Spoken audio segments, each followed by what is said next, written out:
प्रसादे सर्वदुःखानां हानिरस्योपजायते प्रसन्नचेतसो ह्याशु बुद्धि पर्यवतिष्ठते। गीता के दूसरे अध्याय में भगवान ने कहा है,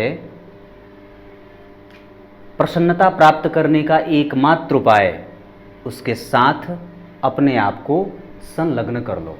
और दूसरी बात कि जिसकी बुद्धि तीव्र है ना, वो निश्चित रूप से अपने आप को परमात्मा के निकट पाता है या फिर रखना चाहता है। जिसकी बुद्धि कलुषित विचारों से प्रेरित है, वो अपने आप को परमात्मा के निकट न तो रखना चाहता है और न उसका प्रयास होता है। जिसकी बुद्धि तीव्र और प्रखर है, उसके ऊपर निरंतरता से ईश्वर का प्रभाव है।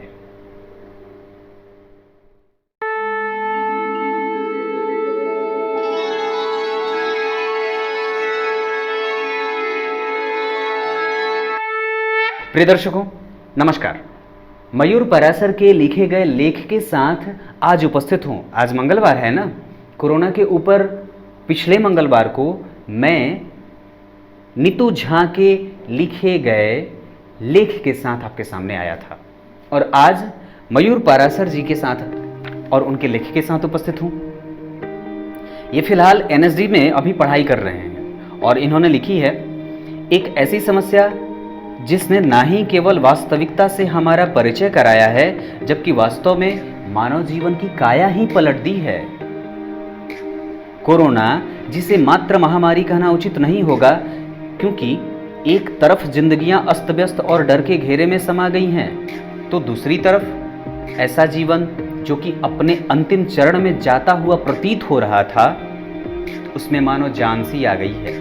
हाँ, ये बात मैं प्रकृति की ही कर रहा हूँ। चाहे नदियाँ हो, झील हो, पहाड़ हो, सड़कें हो, वायुमंडल हो, सब पहले से शुद्ध हो गए हैं। जहाँ मैं अपने आँखों को जब बंद कर लूँ तो मानव जीवन की तबाही दिखती है और वापस आँख खोलने पर इसका दूसरा और बृहद पहलू भी नजर आता है। व्यक्तिगत तौर पर कोरोना का असर मेरे लिए बहुत विचित्र और विभत्स दोनों ही रहा था।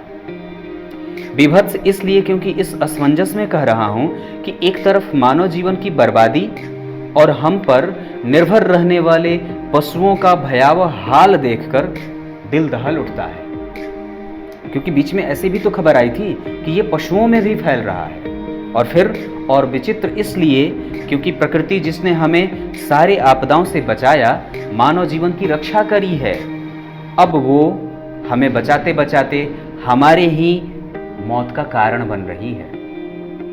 अगले ही पल इन्होंने लिखा है, मेरे लिए यह विश्व महामारी एक आईने से कम नहीं साबित हो रही है।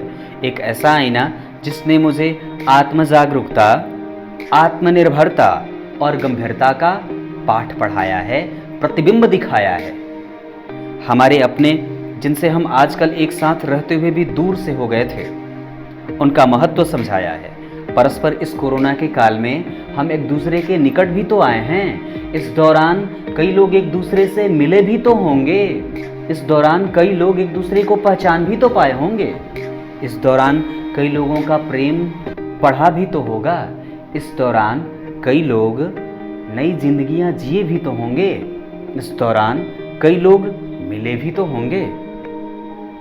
अगले ही पल में इन्होंने लिखा है, आत्मा को स्वयं महसूस करने का मौका मिला है, अपने आप को पूर्ण जीवित करने का और लक्ष्य को मजबूती से साधने का विश्वास भी तो मिला है। जहां सड़कों पर असंतुलित लगने वाली और चलने वाली गाड़ियों की आवाज और अंधकार में चलने वाली भीड़ दिखाई पड़ती थी, वो शांत भी तो हुई है। बहुत बड़ी बात है ये। आज वही सड़कें खुलकर सांस ले रही हैं, जिसने यह एहसास कराया कि असली हीरो फिल्मों में नहीं, बॉर्डर की सीमा पर, अस्पतालों में आला लेकर के, मुंह पर मास्क लगाए हुए, हथेलियों में ग्लव्स पहने हुए और किट पहन करके आपके मौत के सामने आकर के उसकी प्रतिरक्षा करते हैं, उसकी ही जांच करते हैं कि कहीं ये मौत आपके शरीर में वास तो नहीं कर रही है। अगले ही पल में इन्होंने लिखा है कि जिस तरह सिक्के के दो पहलू होते हैं, ठीक उसी तरह कोविड-19 नामक महामारी की भी दो पहलू दिखाई देती है। एक तरफ प्रकृति के लिए वरदान, तो दूसरी तरफ मनुष्य जीवन के लिए चेतावनी। जब इसका दूसरा पहलू देखता हूं तो दिल दहल जाता है और इस सोच में पड़ जाता हूं कि जितना इस वायरस ने तबाही नहीं मचाई, उससे कहीं ज़्यादा इसके होने का एहसास हमें डरा जाता है।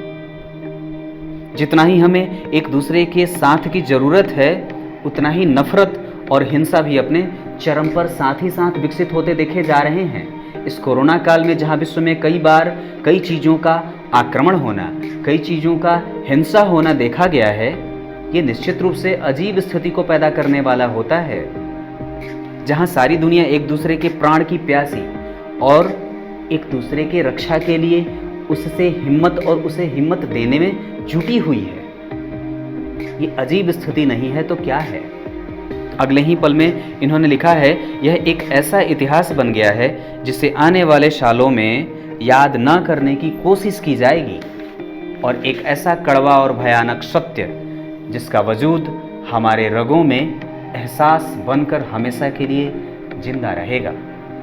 अगले 60 सालों के बाद जब हमारी पीढ़ी हमसे पूछेगी 2020 के बारे में, तो हम क्या कहेंगे उसके साथ क्या कह करके इस बात का बांट करेंगे कि कैसा बीता था हमारा 2020, जहाँ पे हमने अभी शुरुआत में पांव ही रखे थे और तब तक प्रकृति ने हमारे सामने एक चैलेंज ला करके रख दिया था। अगर जीतना चाहते हो, इस बीमारी से जीत के दिखाओ, क्योंकि आज मानव सभ्यता लड़खड़ा रही है और मानव का रिसर्च जो प्रायः गलत दिशाओं में ही जाकर के कहीं ना कहीं रुक जाता है, कई बार बिलबिला रहा है।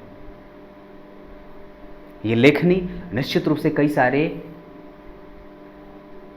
पर्दों से हमारे नेत्रों को खोलने का जरिया बन सकता है और निश्चित रूप से हम इसे कुछ बेहतर सीख सकते हैं। कुछ इसी तरीके से आज के कार्यक्रम का समापन करते हैं। बहुत बहुत बधाई मयूर पराशर जी, बहुत बहुत धन्यवाद आपका। आपने मेरे कथनी का मान रखा और मुझे इस योग्य समझा कि मैंने जो बात कही आपने उसे उठा करके मेरे पास फिर से वापस भेज दिया। तब तक के लिए इजाज़त दीजिए। कल एक बार फिर से उपस्थित होंगे आप सबके सामने एक नए और विशेष कार्यक्रम के साथ। तब तक के लिए नमस्कार।